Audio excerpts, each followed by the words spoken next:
sedih di hati, lenggang melenggang Zapin Palembang, mari menari, mari berdendang. Lenggang melenggang Zapin Palembang, mari gembira berpantun riang. Tunggu serumpun si kayu jati, bunganya putih semerbak harum. Jangan biarkan sedih di hati, kumbang tak seekor, bunga tak sekuntum. Facebookia dimanapun kita berada, alhamdulillah malam minggu sahabat-sahabat gaul ini yang luar biasa diberi kesempatan, ruang waktu. Boleh kapan waktu sahabat-sahabat yang di luar, yang khususnya dekat kota Palembang, lebih dekat lagi Jakabaring gabung setiap malam minggu di Gubuk Rakyat ini. Seperti itu. Kita mengkaji diri, membaca diri. Mungkin dalam 6 hari kita sibuk dengan urusan dunia, ya kan? Sibukan dunia. Padahal perintah Allah itu, dunia itu dinikmati, ya kan? Carilah negeri akhirat. Coba buka surat 28 ayat 77. Jadi sahabat-sahabat sekalian Facebookia, artinya dalam 6 hari itu kadang-kadang kita ngejarnya dunia aja. Salah tidak salah, ya kan? Kayak Ameng, dia bos buruan ini, bos apa tuh namanya? Sampah ya? Apa? Longsokan. Dia beraktivitas dari pagi sampai ke sore, kerja cari longsokan. Ya salah satunya misi untuk ibadah, untuk hidupi anak istri, ya kan? Seperti itu. Itu namanya Ameng, seperti itu. Nah, Tuhan itu 2 perintah dunia. Kalau hari ini diperintahkan oleh Allah, coba baca dia baca Quran. Bismillahirrahmanirrahim. Surat ke-28 Al-Qasas ayat 77. Surat 28 Al-Qasas ayat 77. Yang ada Quran, di bawah Quran. Bagi sahabat Facebook yang di rumah ada Quran terjemah, dibaca Quran, bawa Quran terjemahnya. Bagi punya HP, nanti diklik. Nanti ke depan kawan-kawan ini bisa lihat HP, ada HP, lihat HP, nggak apa-apa, ya kan? Seperti itu. Coba baca, baca aja. Baca Arabnya dulu coba. A'udzu billahi minasyaitonir rajim. Bismillahirrahmanirrahim.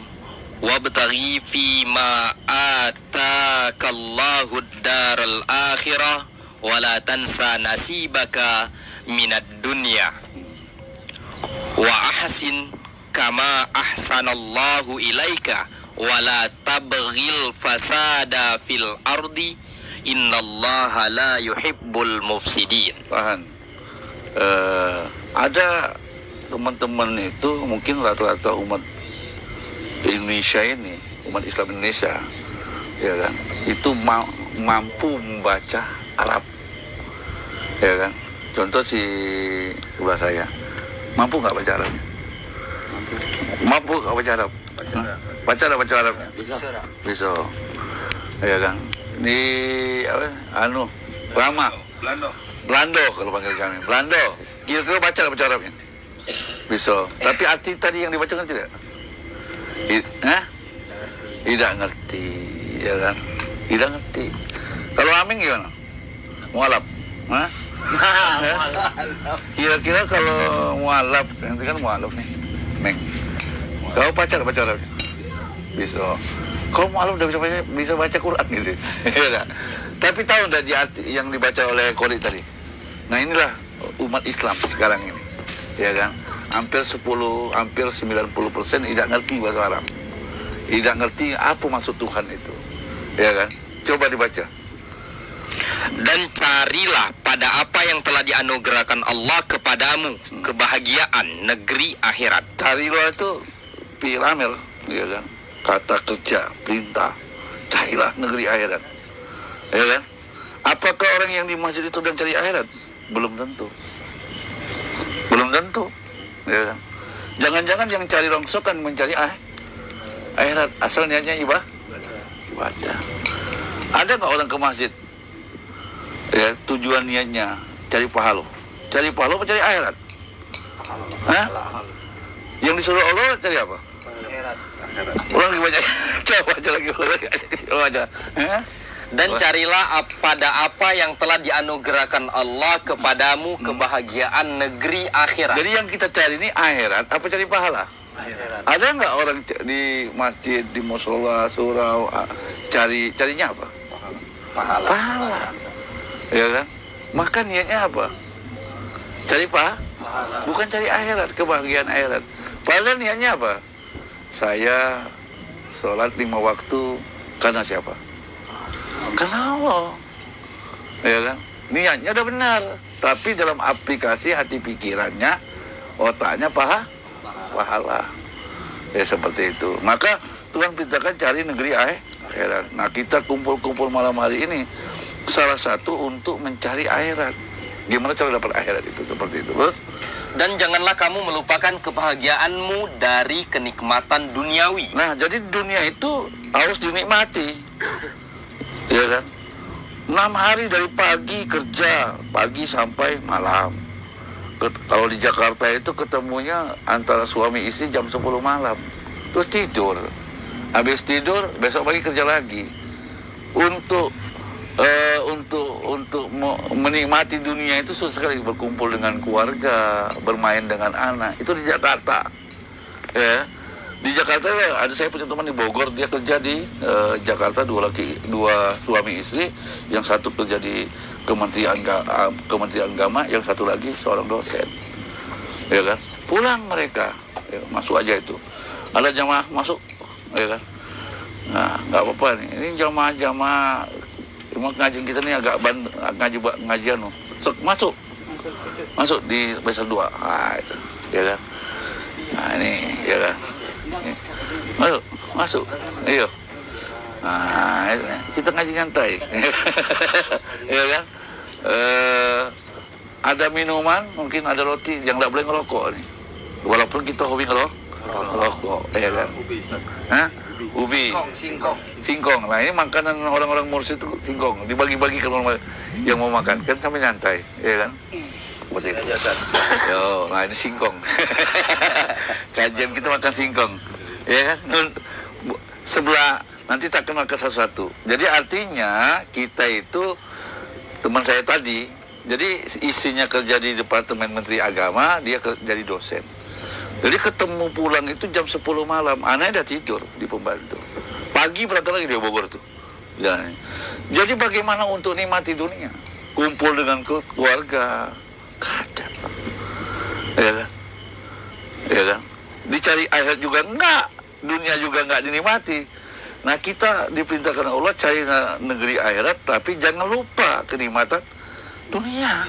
Dinikmati, mataun bahasanya. Menikmati. Ya kan? Saya lihat teman-teman saya kan kerja semua nih, ya kan, kerja, ya kan, ada yang menikmati, ya kan, bahkan kerja pun nggak bisa nikmatin, dipaksa, masuk kantor jam 7, pulang sore, itu kan nggak bisa nikmatin. Jadi otak pikirannya cuma softwarenya itu aja, kayak robot. Nah, Tuhan itu bukan menjadikan manusia seperti robot, tapi untuk sekali-sekali nikmati hidup dunia ini seperti itu. Ya kan, terus lanjutkan. Dan berbuat baiklah sebagaimana Allah telah berbuat baik kepadamu. Nah, berbuat baiklah, maka mataun, berbuat baik ke anak istri. Kapan kalau kita nggak berbuat baik ke istri, ngajak liburan dalam 6 hari, dalam sebulan, berbuat baik kepada anak, ya kan? Jadi kita Allah itu mengajarkan cari dulu akhirat. Salah satu akhirat kau menyenangkan anak istrimu, menikmati dengan dunia tadi. Ini nggak ada waktu, ya kan? Sibuk, ya kan? Nah, itu jadi masalah. Apalagi untuk berbuat baik orang lain, bersosial dengan orang lain, yang ada waktu, ya kan? Berbuat baik kepada orang lain itu kan bersosial. Nah, bahkan tetangganya yang meninggal aja dia nggak tahu. Ya berangkatnya seperti itu. Jadi kita ini manusia sosial, saling membutuhkan, saling menolong. Nah, inilah malam hari ini kita meluangkan waktu untuk membaca membaca diri, mengkaji diri untuk kita masing-masing dengan permasalahan hidup masing-masing. Nah, insya Allah dengan program ini bisa sahabat-sahabat Facebook, ya dimanapun di luar sana bertanya di dalam MQTV, ya dan juga para kawan-kawan di sini bisa bertanya, ya kan, permasalahan-permasalahan apa saja, ya kan, karena Quran sebagai pedoman. Katanya Quran itu pedoman. Kata orang Islam. Tapi dalam praktek jadi nggak pedoman? Nggak jadi pedoman. Sama seperti beli HP, ada buku pedomannya, sudah letakkan di lemari, nggak dibuka lagi. Akhirnya yang baca pedoman siapa? Tukang servis HP. Benar nggak, Meng? Hah? Ayo, kalau dulu kau beli HP kan baru itu, ada buku pedomannya nggak? Bukunya disimpan di lemari, ketika rusak yang bacanya siapa? Servis HP. Nah, sama dengan Quran. Quran katanya pedoman buat hidup baik dunia dan akhirat. Tapi diletakkan Qurannya, diletakkan di lemari es kedinginan. Ya kan? Katanya Quran pedoman. Ucapan tuh semua orang Islam pasti ditanya, pedomanmu apa? Wama kita buka Quran. Wama Nabi buka Nabi Muhammad. Siapa Muhammad buka? Tuh, Allah gitu kan. Wama kita buka Al-Quran. Sebagai apa Al-Quran kata mereka nanya itu? Pedoman. Pernah kau buka? Nggak mungkin pertanyaan kubur cuma sebatas wama kita buka. Apa kitabmu? Al-Quran. Pernah kau buka Al-Quran? Dan Quran untukmu apa sebagai pedoman? Ternyata hidupmu nggak pakai pedoman. Semua umat Islam ditanya, pedomanmu apa sih dalam hidup? Al-Quran. Tapi dalam kehidupan sehari tidak ada di Al-Quran itu dibawa ke belakang. Ya kan? Coba saya tanya, Quran apa itu? Sebagai apa? Pedoman. Lama? Ya kan? Semua orang jawab Quran. Tapi sebenarnya ucapan itu benar. Tapi dalam fakta kehidupan Al-Quran diletakkan di belakang. Buku lain didepankan. Nasihat kiai didepankan. Ya kan? Benar, Ustaz. Orang lebih banyak mendengarkan nasihat kiai apa nasihat Quran? Kiai. Nah, ini yang terjadi. Salah? Tidak salah. Bukan saya yang melarang kamu dengar pengajian atau majelis kiai-kiai. Enggak. Nah, saya kepingin sahabat-sahabatku sekalian di Facebook ya atau di kawan-kawan di sini, yaitu kita sebagai umat Islam mengkedepankan Al-Quran dalam pandangan hidup kita. Maka terjadilah surat 45 ayat 20. Silakan sahabat kita Toto masuk. Ya kan, baru datang juga ini, ya kan. Ini namanya bank sampah, ya kan. Jadi bank sampah, ustaz sampah yang ngambil di rumah-rumah. Masuk dari sini. Nah, ya kan. Jadi ini namanya Toto. Memang dia celana pendek, tapi tidak penting lah. Allah tuh nggak lihat itu, tapi ngeliat hatinya, ya kan, jernihnya, ya kan. Daripada pakai bagus-bagus gitu kan, tapi hatinya kayak sampah gitu, ya kan, kusut. Hah? Surat 45 ayat 20. Masuk itu di ini. Hah? Masuk ya? Masuk. Hah? Ya, masuk. Ayo coba baca. Bismillahirrahmanirrahim. Bahasa Arabnya coba Hada basairu linnasi wa hudan wa rahmatul liqaumin yuqinun. Allah. Al-Quran ini loh kau tuh. Coba dulu. Lagu sedikit. Hada basairu linnasi wa hudan wa rahmatul liqaumin yuqinun. Allah. Banyak orang ngomong Allah. Kenapa nyebut Allah? Ya kan? Ditanya, kenapa kau nyebut Allah? Kagum loh. Gitu kan? Ini yang terjadi loh. Ditanya nggak ngerti. Ya kan? Apa tuh? Nggak tahu. Ikut-ikutan. Apa artinya? Maksudnya apa tuh? Al-Quran ini adalah pedoman bagi manusia. Petunjuk dan rahmat bagi kaum yang meyakini. Bagi kaum ya? Ditanya, yakin nggak umat Islam itu dengan Quran? Yakin. Tapi meyakin itu beda. Yakin dengan meyakin itu beda. Kalau yakin semua umat Islam itu yakin. Tapi kalau meyakinkan, mempraktekkan isi Quran itu menjadi pola fikir, pola hidup, pola ekonomi, pola politik dalam kehidupan sehari-hari, termasuk bisnis dengan Quran.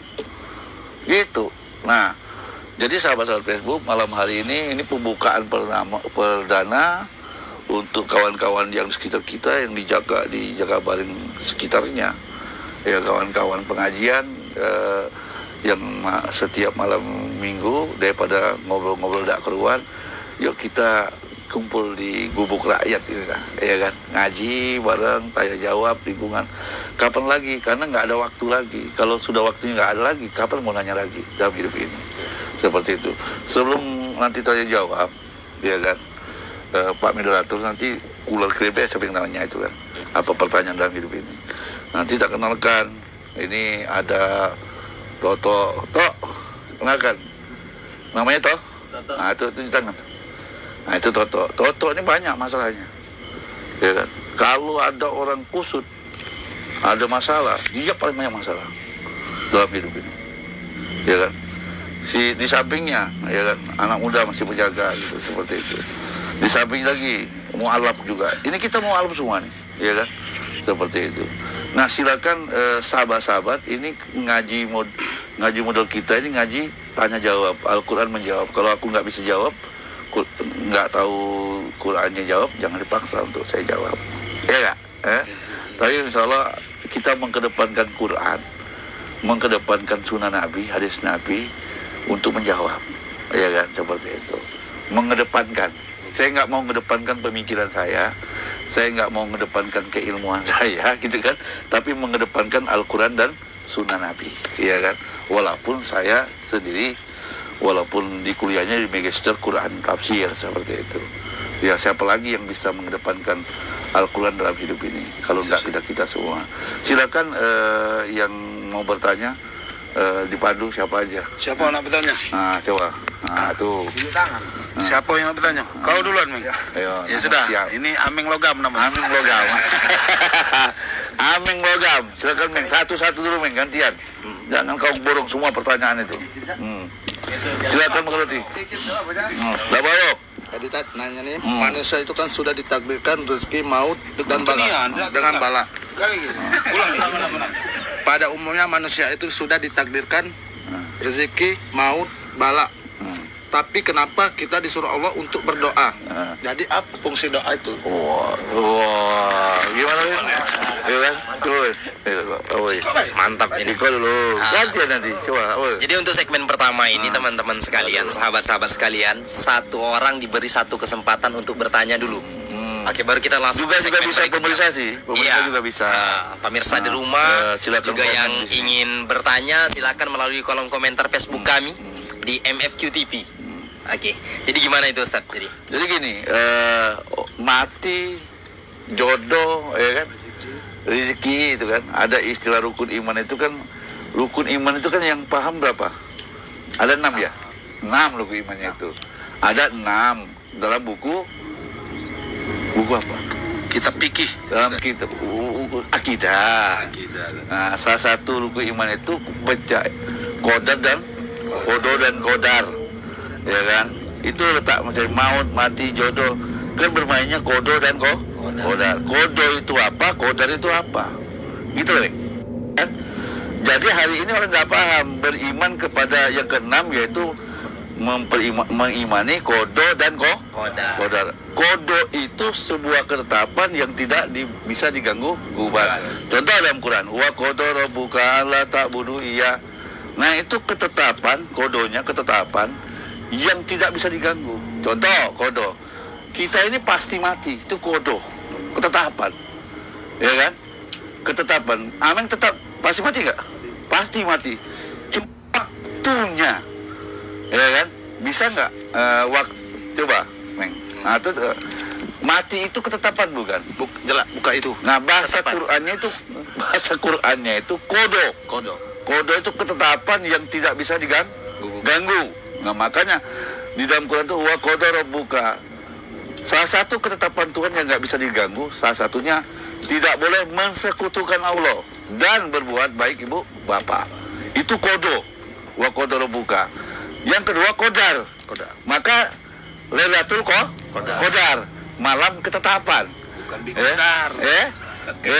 Jadi ada beriman kodo dan kodar.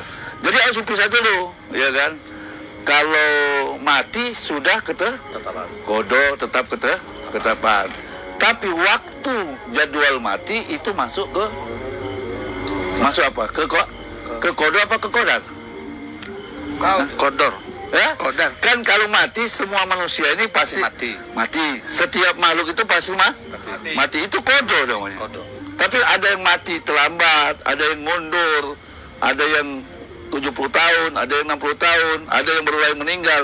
Itu kodo, waktunya itu kodo atau kodar? Kodo. Hah? Kodo. Kenapa sampai ada ayat ini? Jadi harus dipisah. Mati itu sebuah semua makhluk di bumi ini pasti mati. Ya, yang kekal itu cuma Allah. Tapi waktu mati bisa nggak diundur? Bisa. Itu kodar. Ketetapan. Tapi ketika kita bisa undur, makanya Iblis minta undur. Yuk baca. Bismillahirrahmanirrahim. Surat 63 Al-Munafikun ayat 10. Langsung ke artinya saja. Ya. Dan belanjakanlah sebagian dari apa yang telah kami berikan kepadamu sebelum datang kematian kepada salah seorang di antara kamu. Lalu ia berkata, ya Tuhanku. Berarti doa kan? Tadi kan kamu nanya tuh nih, kodo dan kodar. Kenapa udah mati ketetapan, kok kita diberi doa? Tapi ada orang yang memang sudah dapat ketetapan mati, tapi dia minta undur, gitu loh. Iya kan? Ya. Ngerti gak? Lu bacanya, jangan ke baik. Iya kan? Dan belanjakanlah sebagian dari apa yang telah kami berikan kepadamu sebelum datang kematian kepada salah seorang di antara kamu. Nah, sebelum datang ke mana? Ya. Sudah mati belum orang nih? Belum. Ya terus lanjutkan. Lalu ia berkata, Nah, terus? ya Tuhanku, Berdoa nggak? Berdoa.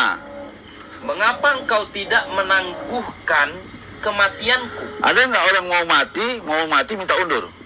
Ya, tangguhkan tuh minta undur. Apa kata Allah?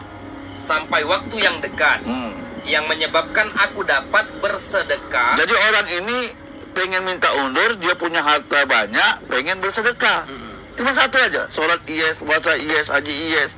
Tapi hartanya masih numpuk, rumah mewahnya masih ada. Ya kan? Itu dia bertanggung jawabkan. Harusnya nol. Dia lahir nol, pulang nol. Tapi dalam faktanya haji yes, puasanya yes, sholatnya yes. Sekarang punya rumah mewah, mobil mewah. Ya kan? Ya. Maka ketika orang ini waktunya mati, dia minta undur, ya Tuhan, undur aku agar aku bisa bersedekah, membenarkan apa yang punya harta saya tadi. Ya kan? Makanya Nabi Muhammad tidak mati, tidak bawa harta. Jadi kalau kiai hari ini, ustadz hari ini, ulama hari ini mati juga kan harta, itu bermasalah. Maka ciri orang yang mati terbaik itu berwasiat, bukan mati bagi waris. Ya kan? Mati orang yang bisa wasiat itu hanya orang takwa. Surat 2 Al-Baqarah 110. Jadi beda orang berwasiat dengan waris. Kenapa terjadi ilmu waris, ilmu faraid?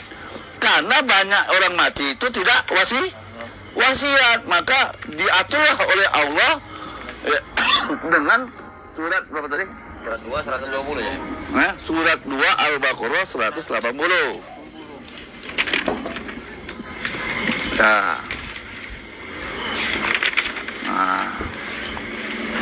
Ya. Diwajibkan. Coba dibaca, coba. Coba, itu pinjam dulu tuh. Coba. Itu ping itu. Diwajibkan kepada kamu, Enggak. diwajibkan kepadamu apabila seorang di antara kamu didatangi tanda-tanda maut. Tanda-tanda Maut. belum mati ya? Belum. Terus? Sedang dia meninggalkan kebaikan harta yang banyak, Terus? berwasiat kepada kedua orang tua dan karib kerabat dengan cara yang patut. Sebagian yang ma'ruf. Terus? kewajiban bagi orang-orang yang bertakwa. Kewajiban itu orang takwa. Coba nyong Erwin bacanya. Yang itu tuh. Ming itu. Tuh. Jadi untuk orang yang baik. Coba. Diwajibkan atas kamu apabila seseorang di antara kamu kedatangan tanda-tanda maut. Jadi tanda-tanda maut itu sudah mati belum? Belum. Baru tahu tanda kok. Ini mana ada dia tahu tanda-tanda. Mati itu ngungut baik orang tuh. Ciri orang mati baik itu diberi tanda-tanda. Terus, lanjutkan. Jika ia meninggalkan harta yang banyak, Harta yang banyak, mobil mewah, mobil bagus, pondok pesantren panjang, hati-hati yang pondok pesantren, rumah besar, hati. ilmunya banyak, profesor, doktor, tapi dipertanggungjawabkan itu terus. Terus?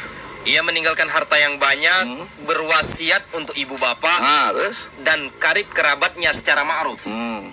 Ini adalah kewajiban atas orang-orang yang bertakwa. Jadi ukuran orang itu benar-benar haqqatul qati, orang-orang yang bertakwa, ukurnya mati wasiat.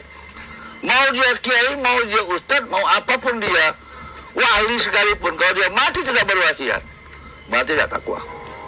Itu. Oh iyalah, karena apa? Orang yang bisa wasiat orang takwa, diberitahu. Makanya kalau Nabi Muhammad, saya tanya, di akhir kehidupannya ada wasiat nggak? Ada. Taroktani amro ini, saya ini nggak punya apa-apa, saya nggak punya masjid, nggak punya apa-apa, semua saya limpahkan. Bahkan Nabi Muhammad diam di dalam rumah gubuk, di dalam masjid itu sendiri, ya kan? Nah, apa yang diwasiatkan Nabi Muhammad yang dititipkan kepada dia? Al-Quran. Maka aku wasiatkan kepada kalian 2 perkara dalam hadis, yaitu Al-Quran dan Sunnah. Satu hadis yang lain, aku wasiatkan kepada kalian, yaitu Kitabullah wa Ahlul Bait. Saya suka dua hadis ini. Ada Ahlul Bait, ada As-Sunnah, ya kan? 2 perkara seperti itu. Jadi ada 2 hadis. Silakan dipakai, silakan mau pilih, ya kan? Aku tutup keluargaku, aku wasiatkan ya, kata Rasulullah, 1 Al-Quran, Kitabullah, dan keturunan-keturunanku, dan coba Ahlul Bait. Yang kedua, aku di hadis yang lain mengatakan, aku tinggalkan 2 perkara wasiatku, Kitabullah dan Sunnah Nabi. Silakan menafsiri ini dinamin.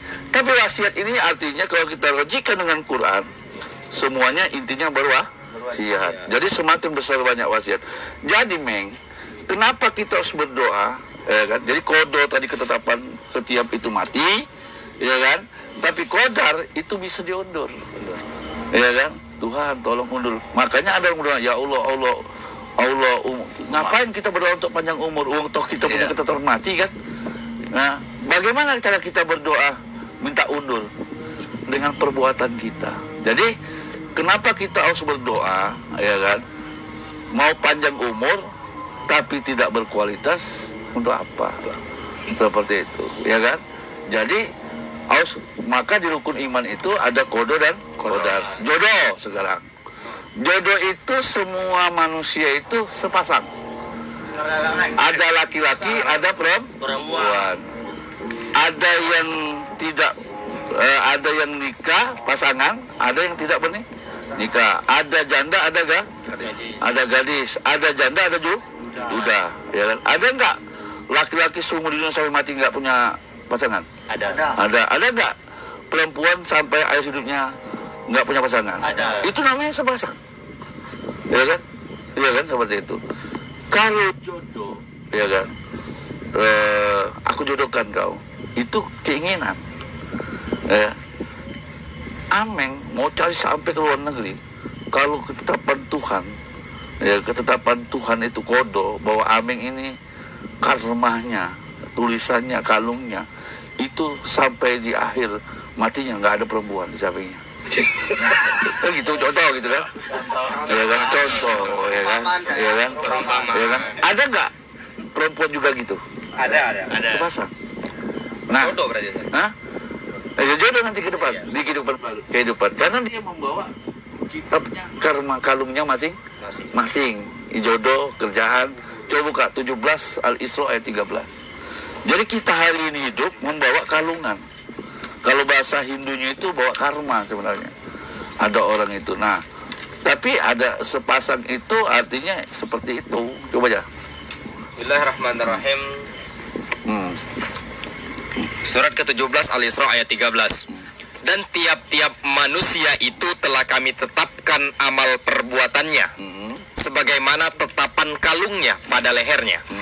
Dan kami keluarkan baginya pada hari kiamat sebuah kitab yang dijumpainya terbuka. Jadi artinya setiap manusia yang dilahirkan punya kodonya nggak? Punya kodarnya nggak?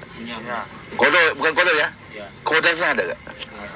Bisa nggak Ustaz kita rubah di kehidupan? Bisa. Kodar itu bisa. Di kehidupan ini Ustaz. Bisa. Di kehidupan ini nih, Ya, Ustaz. kecuali kodo. Oh. Mati itu udah pasti.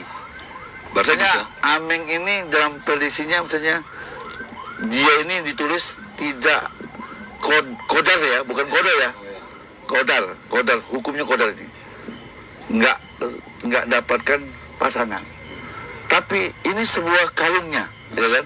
Tapi dengan perbuatan kesadaran dia lanjut, Tuhan beri titip di terakhir pasangan yang terbaik.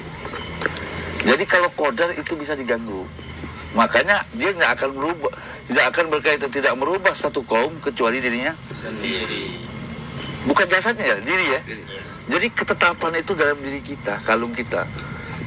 Ada orang ketetapan dia itu miskin, kalungnya. Ketetapan itu bisa sampai seumur hidup kalau nggak ngerubah. Bisa juga dia butuh 20 tahun. Bisa juga lebih cepat lagi ditarik dengan perbuatan amal soleh yang kencang. Tuhan narik dia harusnya ketetapan 20 tahun dalam kehidupannya, jadi kehidupannya miskin atau masalah. Dengan amal solehnya maka ditarik 5 tahun kecepatan. Nah ini contoh kesadaran, ya kan? Tapi tetap nggak lewat kiamat, tetap apa?